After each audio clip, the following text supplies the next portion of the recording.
Jeremiah seems kind of paranoid in that first reading. Jesus in the gospel says to us, "Fear no one." Yet Jeremiah has reason to be paranoid. People were out to catch him in any misstep. Jesus can tell us not to fear, but there seems to be a tremendous amount of fear around us today.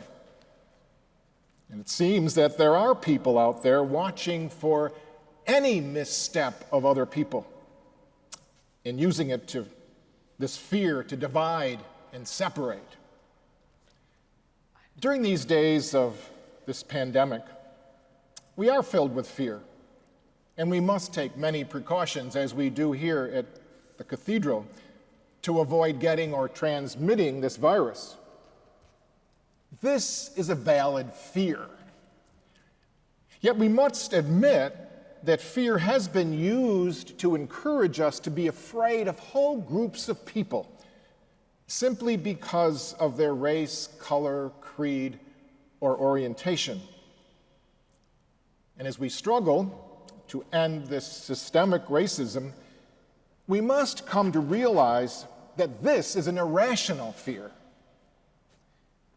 What we also see happening so often in our world and nation is that too many people are just watching everyone, quick and ready to tear them apart with criticism and even lies to destroy their reputation and destroy them as persons.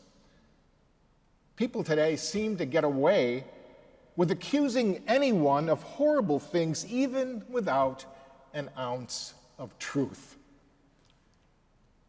If we're going to contain and end this horrible virus, and if we're going to heal the horror of systemic racism, each one of us must stop and look at ourselves and the part that each one of us plays in tearing each other down and creating fear to divide us rather than unite us.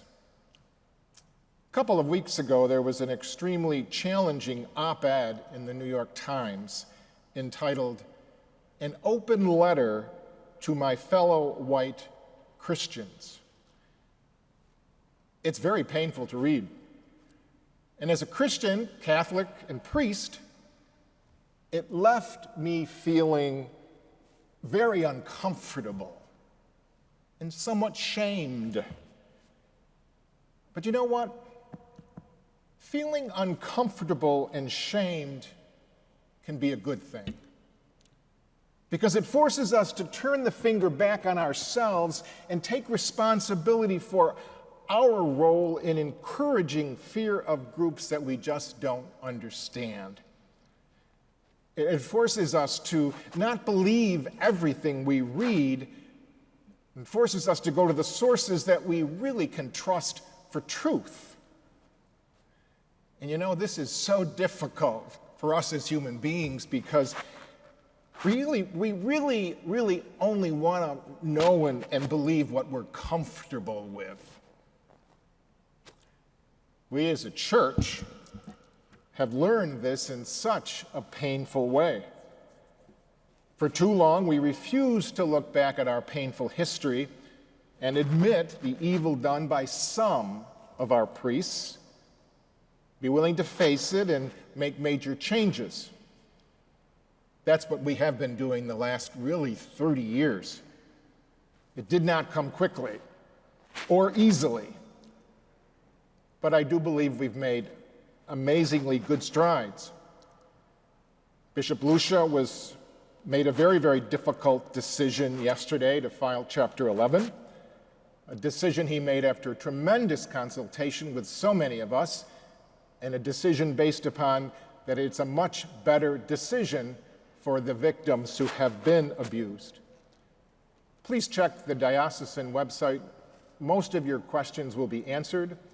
We have a statement on our Cathedral website, and I am very open to speak to any of you. If you have any issues or questions, if I have the answer, I will share that with you, and if I don't, I will know where I can get it.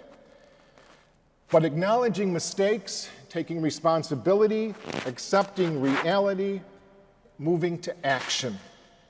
If we're going to heal the nation, the world, of this contagious pandemic and this contagious racism, this is what we have to do. And you know what else? As I reflect upon the racism that exists all around us, we need to be readers of history. We need to read about the experience of the minorities, educate ourselves. There's a phenomenal book that's out that I just recommend to anyone. It's called White Fragility by Robin DiAngelo. It helps us understand what we're going through. And this is what we need. We need to understand the experience of Black people, Native Americans, gays, Hispanics, Asians, Muslims.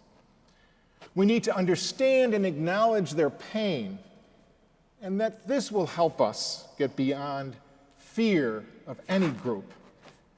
Realizing that in any group there are good people, and there are people who really do very evil things.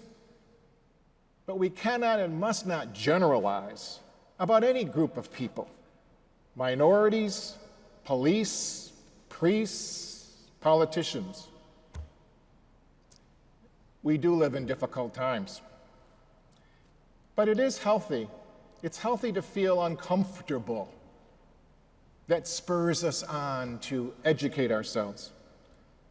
So hopefully our uncomfortability, our shame, will lead us all to truly believe what Jesus says in that gospel this weekend. We are all, each one of us, worth more than many sparrows.